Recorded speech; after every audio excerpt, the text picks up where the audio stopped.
Hello friends, कैसे हैं आप सभी। ऑन स्टडी यूट्यूब चैनल में आपका स्वागत है। आज शुरू करने जा रहे हैं इडुटेरिया बिहार दरोगा 1275 मेंस का प्रैक्टिस सेट 1। तो चलिए शुरू करते हैं। आज का ये सामान्य अध्ययन प्रश्न पत्र 1 है। तो देखते हैं पहला क्वेश्चन। पहला क्वेश्चन कहता है कि दयाराम साहनी ने किस हड़प्पाकालीन स्थल उत्खनन करवाया था। तो इसका सही आंसर हो जाएगा ऑप्शन सी, हड़प्पा हो जाएगा। हड़प्पा की खोज 1921 में दयाराम साहनी ने किया था। दूसरा क्वेश्चन है अनेकांतवाद का संबंध किस धर्म से है। तो इसका सही आंसर हो जाएगा ऑप्शन नंबर डी हो जाएगा, जैन धर्म से।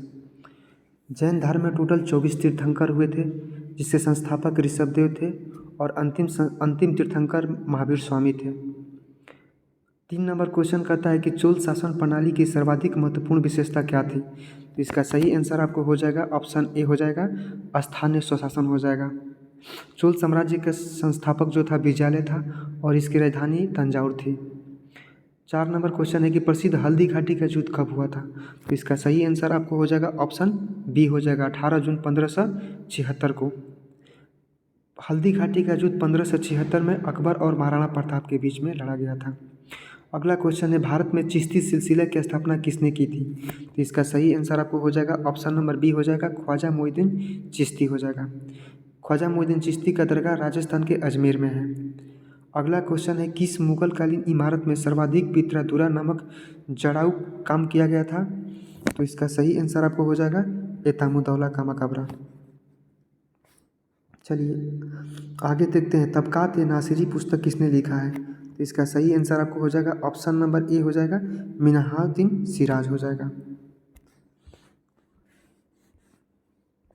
आगे देखते हैं 8 नंबर क्वेश्चन, निम्नलिखित में से किस गवर्नर जनरल ने दास प्रथा का अंत किया था। तो इसका सही आंसर हो जाएगा आपको लॉर्ड एलनबरो। लॉर्ड एलनबरो ने 1843 में दास प्रथा का अंत किया था। चलिए आगे देखते हैं क्वेश्चन 9 नंबर से। 1857 की क्रांति के समय भारत का गवर्नर जनरल कौन था। तो इसका सही आंसर हो जाएगा option B, Lord Canning. Lord Canning का शासनकाल जो था 1856 से लेकर के 1862 था। 10 नंबर क्वेश्चन है कि मोपला विद्रोह भारत के किस राज्य में हुआ था। तो सही आंसर आपको हो जाएगा ऑप्शन नंबर सी, केरल हो जाएगा।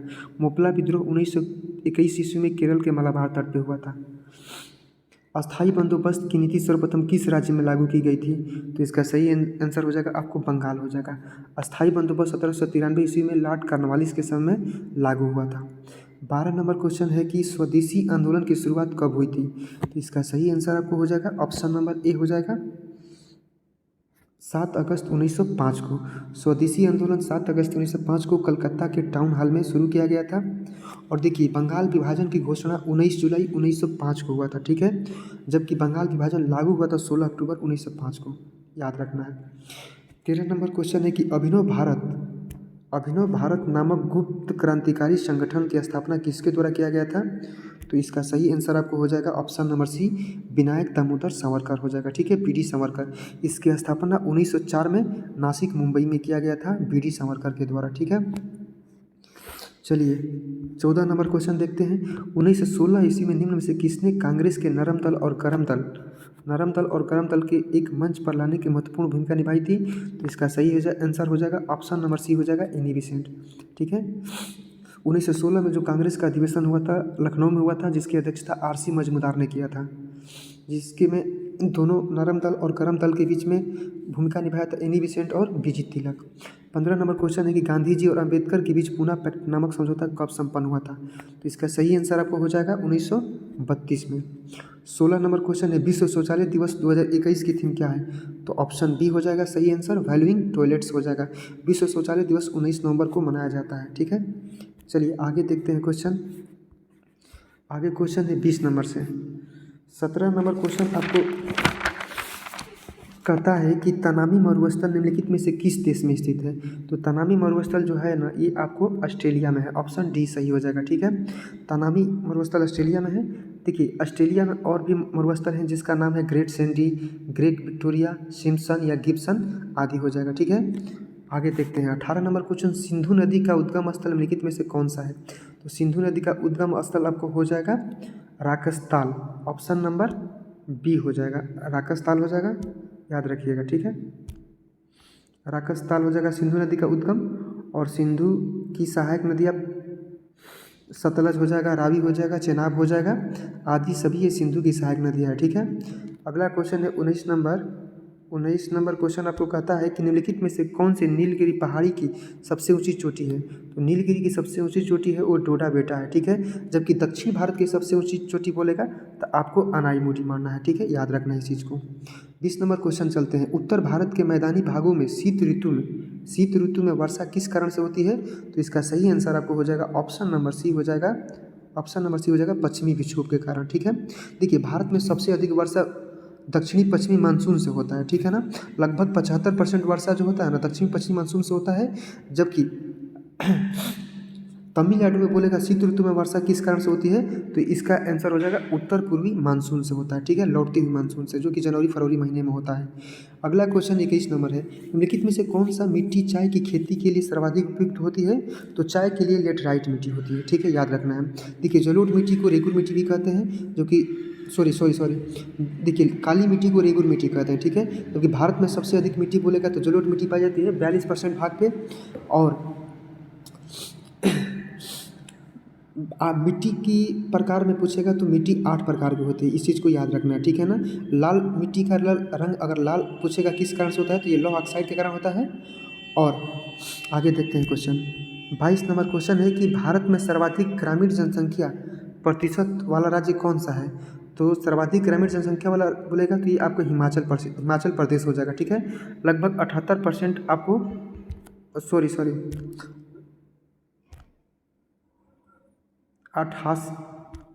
88% जो है ना जनसंख्या गांव में निवास करती है हिमाचल प्रदेश में, ठीक है ना, याद रखना है इस चीज़ को। किबु लमजाओ राष्ट्रीय उद्यान कहाँ है। तो किबु लमजाओ राष्ट्रीय उद्यान जो है ना आपको ये मणिपुर में है, ऑप्शन नंबर डी सही हो जाएगा। 24 नंबर क्वेश्चन है कि सरहिंद नहर परियोजना किस राज्य में स्थित है। तो सरहिंद नहर परियोजना जो है ना ये पंजाब में हो जाएगा, सतलज नदी पे हो जाएगा, ऑप्शन नंबर सी सही है। 25 नंबर क्वेश्चन है कि निम्नलिखित में से किस राज्य को धान की डालिया कहा जाता है। तो धान की डालिया जो है ना आपको छत्तीसगढ़ को कहा जाता है, याद रखना है। अगला क्वेश्चन है कि निम्नलिखित में से कौन सा जीवाणु मिट्टी में स्वतंत्र रूप से रहते हुए नाइट्रोजन को नाइट्रेट में परिवर्तित करता है। तो इसका आंसर आपको हो जाएगा ऑप्शन नंबर बी हो जाएगा, कोलोवेरियम जीवाणु होता है, ठीक है, याद रखना है, नाइट्रोजन को नाइट्रेट में परिवर्तित करता है, ठीक है। चलिए आगे देखते हैं। आगे क्वेश्चन नंबर 27 है कि नंदा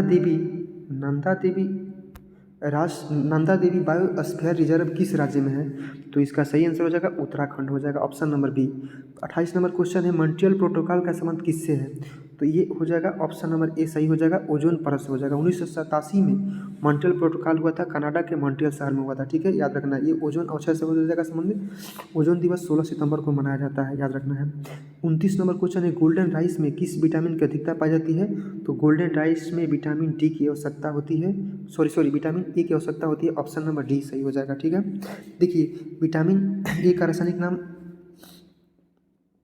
रेटिनॉल हो जाएगा, विटामिन सी का एस्कॉर्बिक एसिड हो जाएगा, विटामिन डी का कैल्सीफेरॉल हो जाएगा, और विटामिन ई का टोकोफेरॉल हो जाएगा, सही, याद रखिएगा।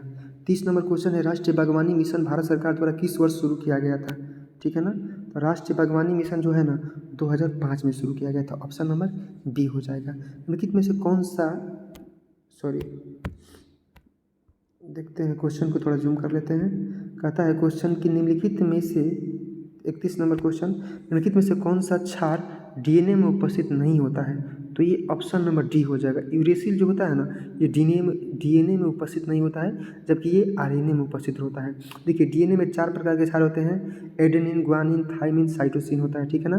जबकि यूरेसिल जो होता है ना ये थाइमिन की जगह यूरेसिल होता है आरएनए में, इस चीज़ को याद रखना है, एग्जाम के व्यू से बार बार पूछा जाता है। 25 नंबर क्वेश्चन है कवक में किस रूप में भोजन संचित होता है। तो कवक में भोजन जो होता है ना ये ग्लाइकोजन के रूप में संचित होता है, ऑप्शन नंबर सी हो जाएगा। देखिए और इसके अलावा अगर पूछेगा कि कवक की कोशिका भित्ति किसकी बनी होती है, तो कवक की कोशिका भित्ति आपको काइटिन की बनी होती है, इस चीज़ को याद रखना है। 33 नंबर क्वेश्चन है कि रेप्टोवायरस द्वारा होने वाला बीमारी की पहचान करें। तो रेप्टोवायरस से रेबीज नामक रोग होता है, ठीक है ना, जो कि कुत्ता के काटने से भी होता है। 34 नंबर क्वेश्चन है आपको देखने को है 34 नंबर क्वेश्चन मिलेगा कि किस ग्रंथि से निकलने वाले हार्मोन को लड़ो और उड़ो हार्मोन कहते हैं। तो इसका सही आंसर हो जाएगा ऑप्शन नंबर बी हो जाएगा अधिबरी ग्रंथि। देखिए अधिबरी ग्रंथि को हम लोग एड्रिनल ग्रंथि के नाम से भी जानते हैं, ठीक है।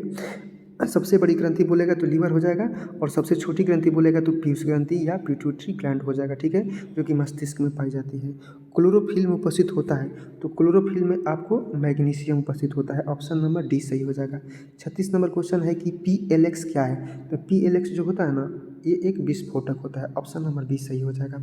37 नंबर क्वेश्चन मनुष्य में लार का pH मान क्या होता है। तो जो लार का pH मान होता है आपको ऑप्शन ए हो जाएगा, 6.5 से 7.5 होता है, याद रखना है। 38 नंबर क्वेश्चन देखते हैं, थोड़ा जूम करते हैं इसको। 38 नंबर क्वेश्चन है कि CNG में मीथेन की मात्रा लगभग कितनी होती है। तो CNG में मीथेन की मात्रा आपको 80 से 90% होती है, ऑप्शन नंबर सी सही हो जाएगा, ठीक है। चलिए आगे चलते हैं। 39 नंबर क्वेश्चन देखते हैं। देखिए 39 नंबर क्वेश्चन है कि आधुनिक आवर्त सारणी के अनुसार तत्वों के गुण किसके आवर्त फलन होते हैं। तो ये ऑप्शन सी हो जाएगा आपको परमाणु संख्या के। आधुनिक आवर्त सारणी की खोज मोसले ने किया था, जबकि आवर्त सारणी की खोज बोलेगा तो मेंडलीफ ने किया था, और मेंडलीफ ने तत्वों को उनके परमाणु द्रव्यमानों के क्रम में सजाया था। इस चीज़ को याद रखना है आपको, ठीक है। 40 नंबर क्वेश्चन है कि रोल्ड गोल्ड किसकी मिश्र धातु होता है। तो रोल्ड गोल्ड जो होता है ना ये कॉपर और एल्युमिनियम का होता है, ऑप्शन नंबर डी सही हो जाएगा। 41 नंबर क्वेश्चन है हाल ही में पद्मश्री विजेता शांति देवी का निधन हो गया है, उनका संबंध किस क्षेत्र से था। तो शांति देवी जो है ना ये सामाजिक कार्यकर्ता थी, ऑप्शन नंबर सी सही हो जाएगा।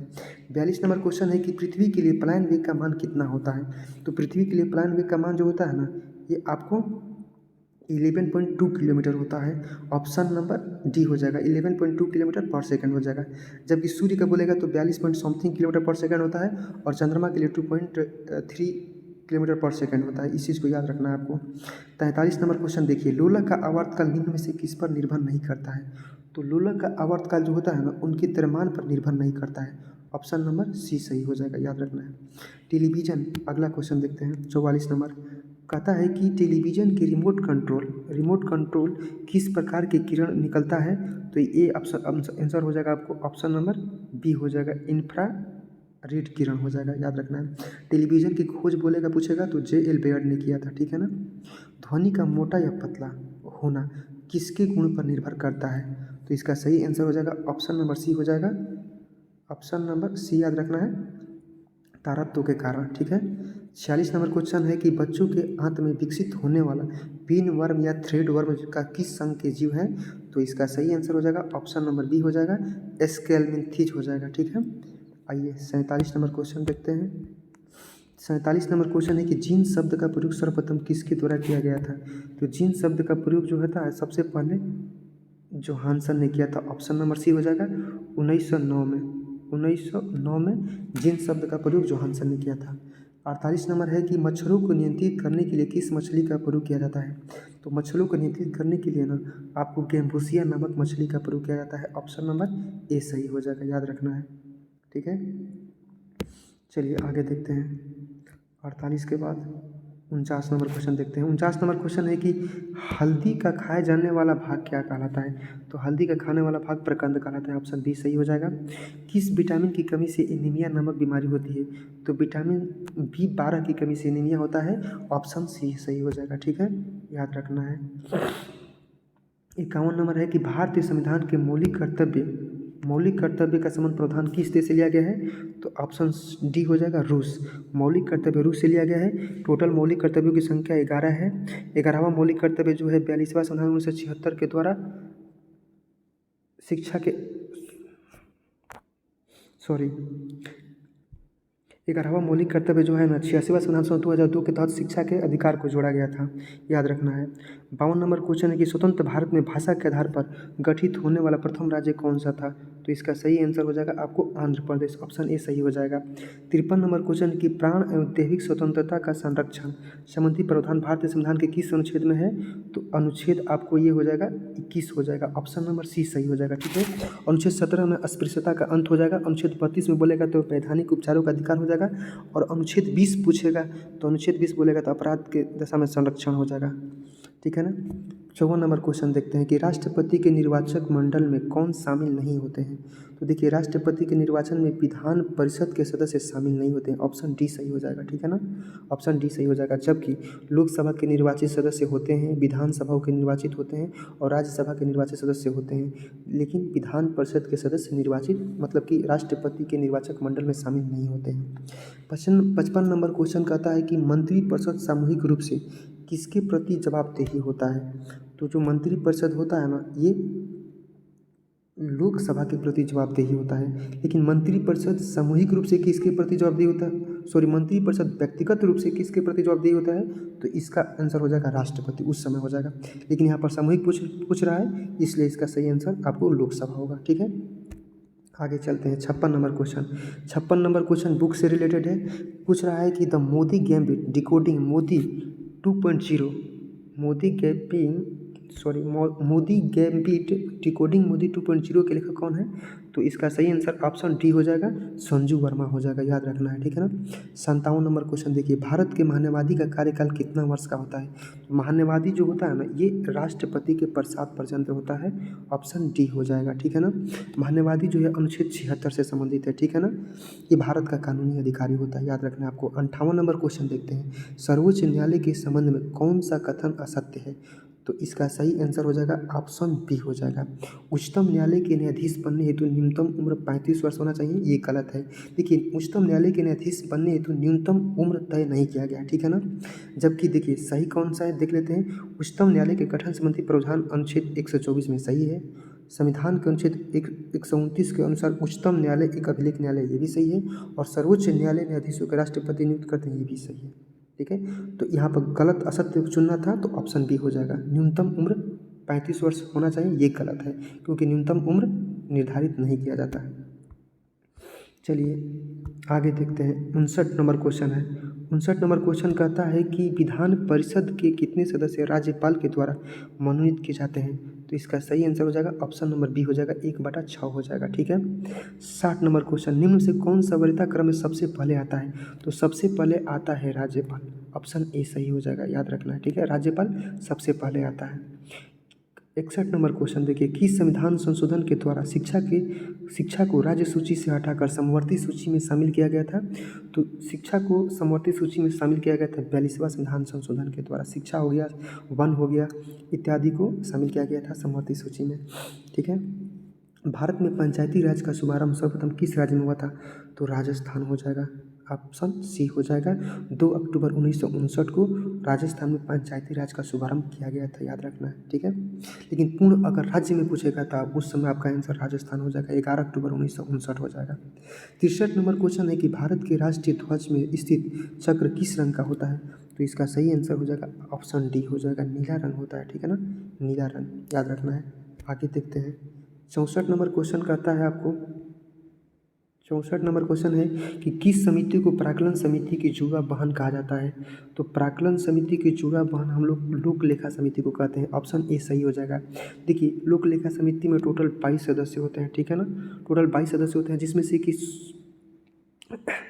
15 सदस्य लोकसभा के होते हैं और 7 राज्यसभा के होते हैं, जबकि प्राक्कलन समिति में कुल 30 सदस्य होते हैं और 30 लोकसभा के सदस्य होते हैं। इस चीज़ को याद रखना है आपको।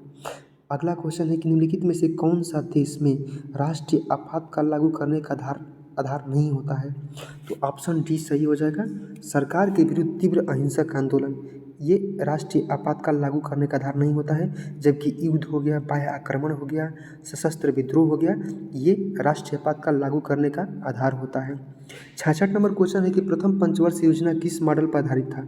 तो प्रथम पंचवर्ष योजना जो था ना, ये हेराल्ड टोमर मॉडल पर आधारित था। ऑप्शन बी सही हो जाएगा। ठीक है, प्रथम पंचवर्ष योजना का मतलब कार्यकाल 1951 से 1956 था और दूसरा का कार्यकाल 1956 से 1961 था और जो दूसरा पंचवर्ष योजना थी पीसी महालनोबिस मॉडल पर आधारित थी। इस चीज़ को याद रखना है। ठीक है, poverty and on British rule in India नामक पुस्तक किसके द्वारा लिखी गई है। तो इसका सही आंसर हो जाएगा आपको दादा भाई नौरोजी। ऑप्शन सी हो जाएगा सही आंसर, याद रखना है।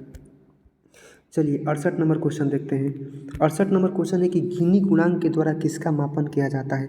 तो गिनी गुणांक के द्वारा आय विवरण विषमता को हम लोग मापते हैं। ठीक है, गिनी गुणांक हो गया, लॉरेंज वक्र हो गया, इस संबंधी से आय वितरण के गुणांक को मापा जाता है। ठीक है ना, आगे देखते हैं।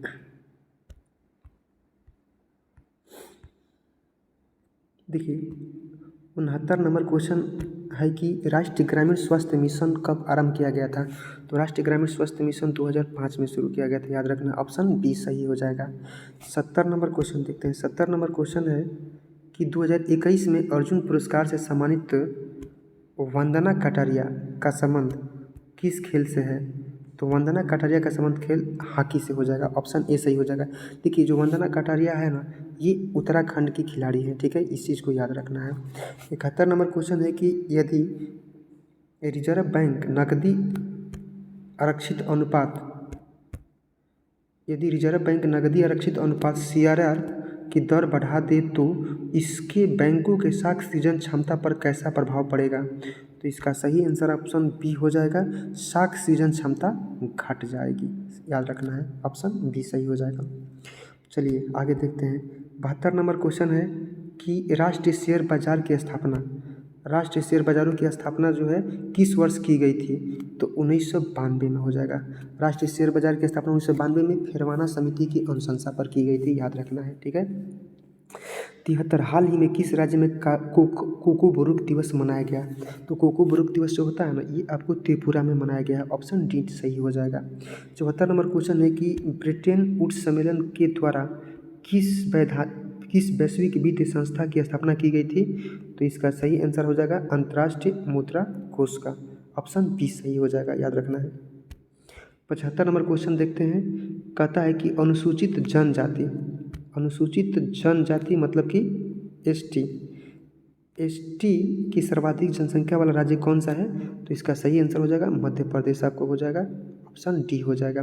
जबकि अनुसूचित जाति की सर्वाधिक संख्या पूछेगा तो उत्तर प्रदेश हो जाएगा। एसटी पूछेगा तो मध्य प्रदेश और एससी पूछेगा तो उत्तर प्रदेश। इस चीज़ को याद रखना है आपको। ठीक है, एग्जाम में बार बार ये प्रश्न पूछा जाता है। विश्व पर्यावरण दिवस की तिथि मनाया जाता है। तो 5 जून को पर्यावरण दिवस मनाया जाता है। 21 जून पूछेगा तो योगा दिवस हो जाएगा। रेड क्रॉस की स्थापना किसके द्वारा की गई थी। तो रेड क्रॉस की स्थापना हेनरी ड्यूरेंट के द्वारा की गई थी। ऑप्शन बी सही हो जाएगा, याद रखना है। देखिए रेड क्रॉस की स्थापना 1863 ईस्वी में हेनरी ड्यूरेंट ने किया था। 8 मई को रेड क्रॉस दिवस मनाते हैं। रेड क्रॉस का मुख्यालय जिनेवा में है, इस चीज़ को याद रखना है आपको। 78 नंबर क्वेश्चन, विश्व का सर्वाधिक आबादी वाला नगर कौन सा है। तो विश्व का सर्वाधिक आबादी वाला नगर टोक्यो जापान का हो जाएगा। जबकि भारत का सर्वाधिक आबादी वाला नगर पूछेगा तो मुंबई हो जाएगा, जो कि सालसेट द्वीप पर स्थित है, याद रखना है। आगे देखते हैं क्वेश्चन। 79 नंबर क्वेश्चन है कि भारत का राष्ट्रीय कांग्रेस के प्रथम महिला अध्यक्ष कौन थी। तो एनी बेसेंट हो जाएगा। ऑप्शन ए सही हो जाएगा। एनी बेसेंट 1917 ईस्वी में कोलकाता अधिवेशन की अध्यक्षता की थी। जबकि भारतीय राष्ट्रीय कांग्रेस की प्रथम भारतीय महिला अध्यक्षता पूछेगा तो सरोजनी नायडू हो जाएगा। 1925 में कानपुर की अधिवेशन की अध्यक्षता की थी। 80 नंबर क्वेश्चन है कि रेड क्लिफ रेखा किन देशों के बीच सीमा निर्धारण करती है।